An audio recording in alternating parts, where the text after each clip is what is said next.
이번 시간에는 비즈니스 모델 캔버스 9빌딩 블록스의 핵심 요소인 고객 관계에 대해서 학습하겠습니다. 이를 통해 여러분은 비즈니스 모델 캔버스 9빌딩 블록스의 핵심 요소인 고객 관계에 대해 설명할 수 있습니다. 비즈니스 모델 캔버스를 구성하는 데 있어서 고객의 관계를 관리하는 것, 굉장히 중요한 요소가 될 수 있으리라 생각이 듭니다. 우리가 목표 고객을 설정을 하고 그 목표 고객에 적합한 우리만의 차별화된 가치 제안을 통해서 그것들에 대한 인식을 높이는 것, 이 부분이 비즈니스 모델의 중요한 요소가 되리라라는 것을 잘 이해하고 계시리라 생각이 들고요. 그리고 결국은 이 현실에 있어서 한번 여러분들 생각을 해보시면 동네에 이 음식 전문점이 하나 생겼습니다.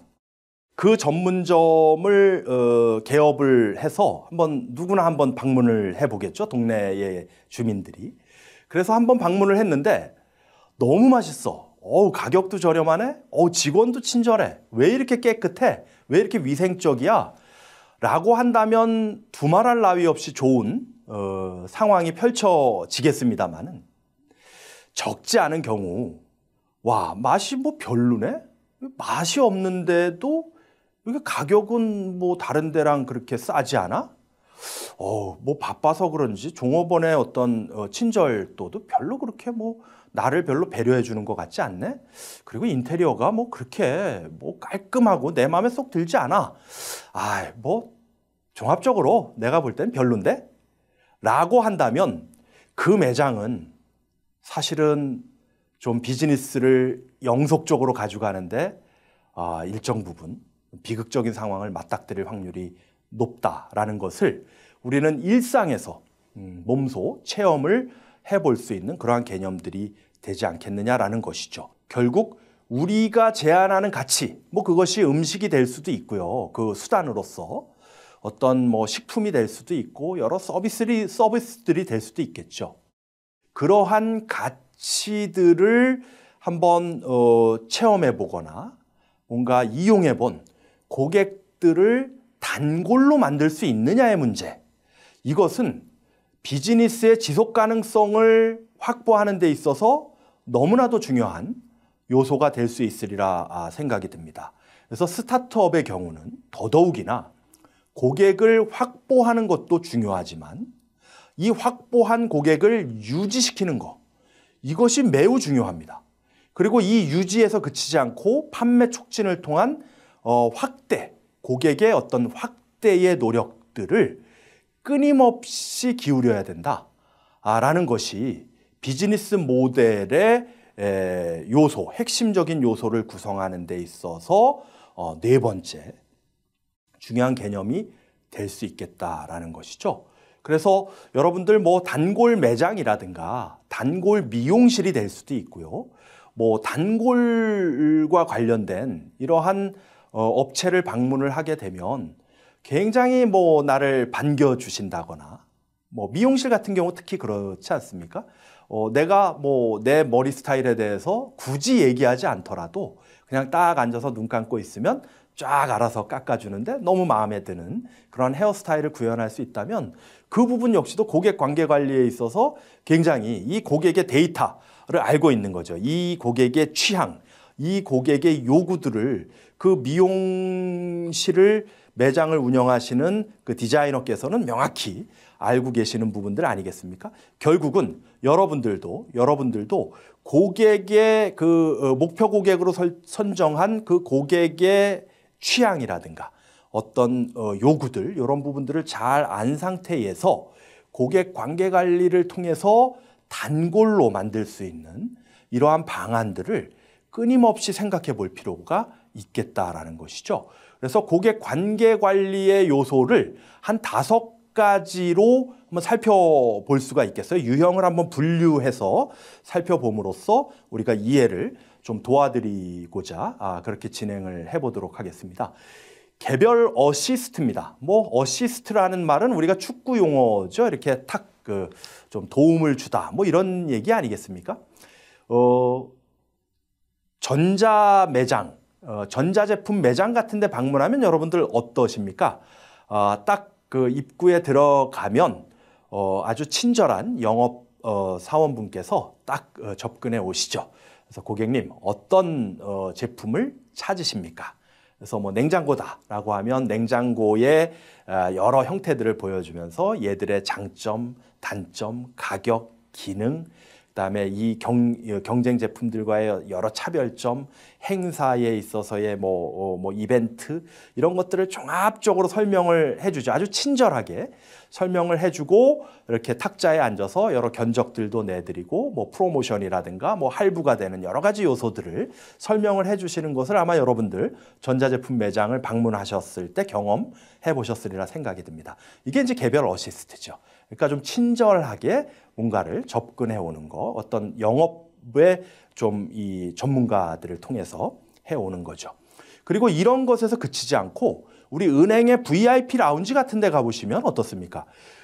그곳은 은행의 일반 창구는 막 대기줄이 있고 뭐 번호표를 뽑고 뭐 1시간씩 기다리고 하는데 이 VIP 라운지를 가시게 되면요. 내가 원하는 업무들을 아주 신속하게 굉장히 편안한 상태에서 처리하실 수가 있습니다. 돈을 많이 가지고 계시는 분들은 또 이쪽에서 투자도 이렇게 대신해서 운용을 해주고 하는 그런 역할들을 하는 것인데 아주 헌신적인 개별 어시스트의 사례들을 우리가 일상에서 많이 볼 수가 있겠죠.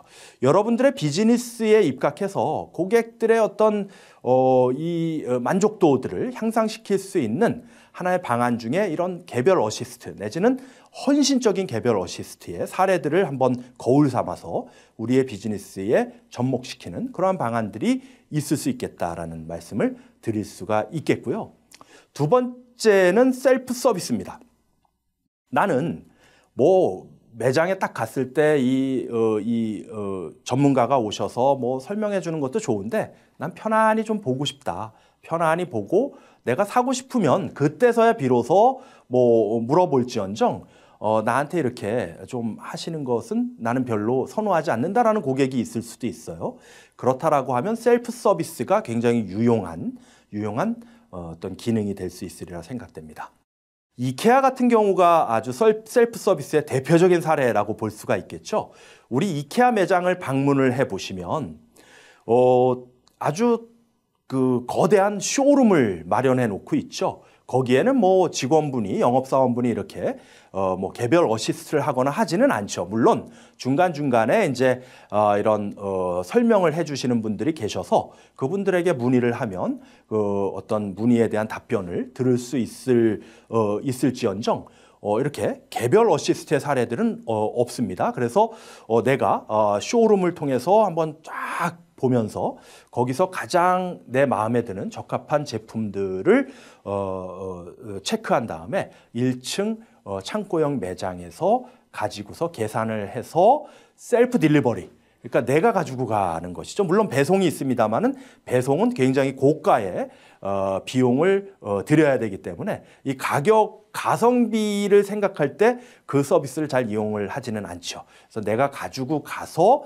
내가 DIY로 직접 조립하고 그런 것들을 구성할 수 있는 그러한 세부적인 설명이라든가 그리고 그 조립을 하는 데 있어서의 용구들 이런 부분들을 다 아주 친절하게 마련을 해놓고 있죠.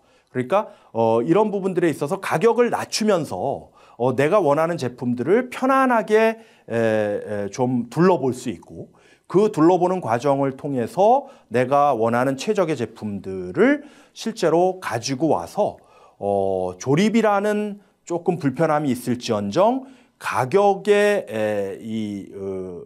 낮춤이라는 가치로 상쇄할 수 있는 그런 구조들을 끊임없이 만들어 나가고 있는 이러한 셀프 서비스의 사례들도 많이 보실 수가 있습니다. 무인 음식점들 같은 경우 그러리라 생각이 들어요. 무인 음식점이 아니라 키오스크를 중심으로 해서 자기가 주문하고 자기가 가져다가 먹고 먹은 것을 또 이렇게 식기 투입구에다가 이렇게 투입하고 오는 그러한 매장들도 다 셀프 서비스의 사례인데요. 가격이 낮으면서 내가 원하는 어떤 제품이라든가 서비스를 좀 활용할 수 있는 그런 방안들이 될 수 있겠다라는 부분 말씀을 드릴 수가 있겠고요. 그 다음에 자동화 서비스입니다. 이 자동화 서비스는 어떤 온라인상에서 개별 어시스트를 대체할 수 있는 그러한 개념들이 될 수 있으리라 생각이 들어요. 여러분들 유튜브 많이 보시죠? 유튜브에 계속 피딩되어지는 콘텐츠들 어떻습니까?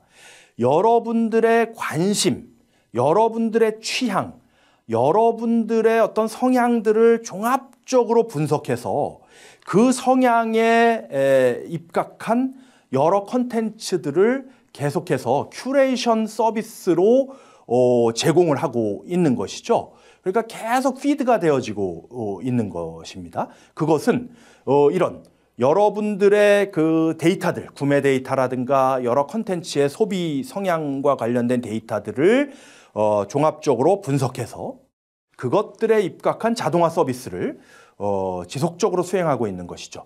넷플릭스 같은 경우 대표적인데요.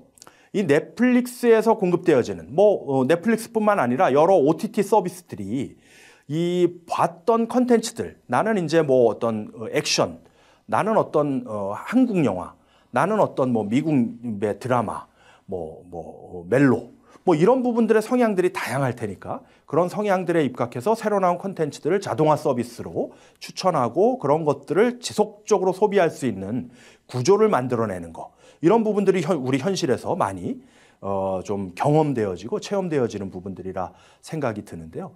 여러분들의 비즈니스에 있어서 이러한 자동화의 요소들, 고객의 성향, 고객의 어떤 선호, 이런 부분들의 데이터를 확보한 다음에 그 데이터에 기반한 자동화 서비스를 어떤 방식으로 할 수는 없을까라는 부분들을 끊임없이 한번 생각해 봐야 될 필요성이 있습니다.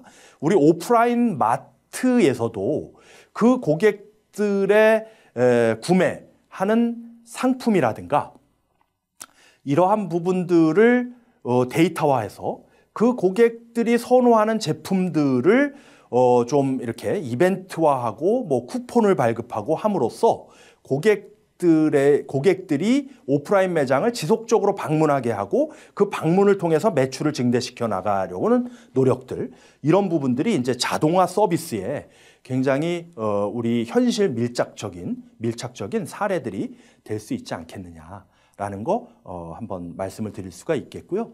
그다음에 네 번째는 커뮤니티의 활성화입니다.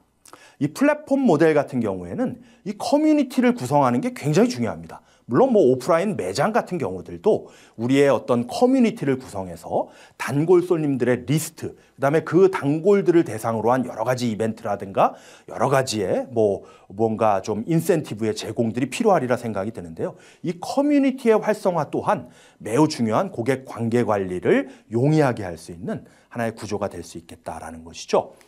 우리 닥터 다이어리라는 당뇨병을 앓고 있는 분들이 혈당을 효과적으로 체크하고 그 과정에서 당뇨와 관련된 여러 음식이라든가 식품들, 디저트류들을 이렇게 온라인 마켓플레이스를 구현해서 구매할 수 있게끔 만든 플랫폼이 있는데요. 그 플랫폼의 특장점은 경쟁 플랫폼들과 비교했을 때 여러 당뇨와 관련된 플랫폼이 있습니다만은 그 플랫폼들과 비교했을 때 차별화되는 아주 중요한 요소가 이 커뮤니티를 활성화했다는 점입니다.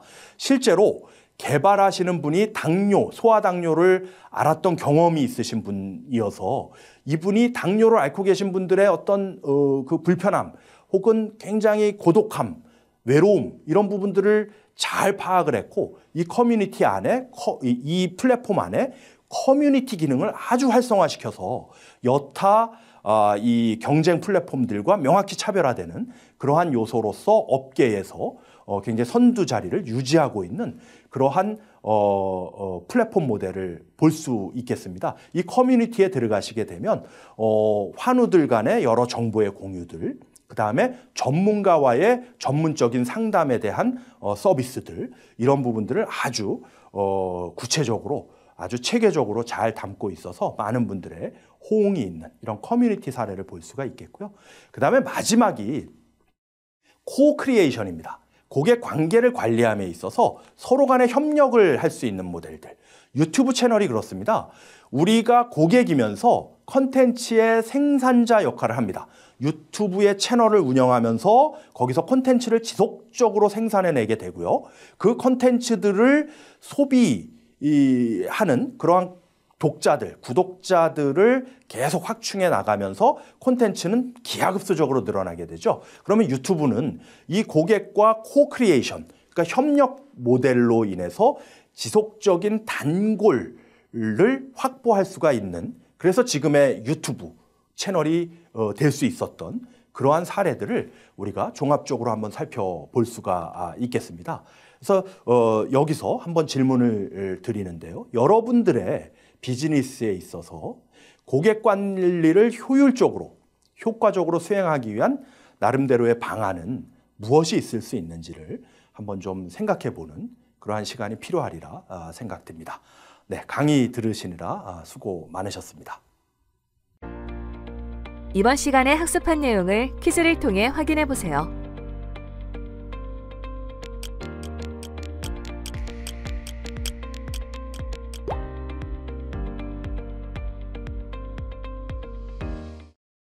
이번 시간에 학습한 내용을 정리해 보세요.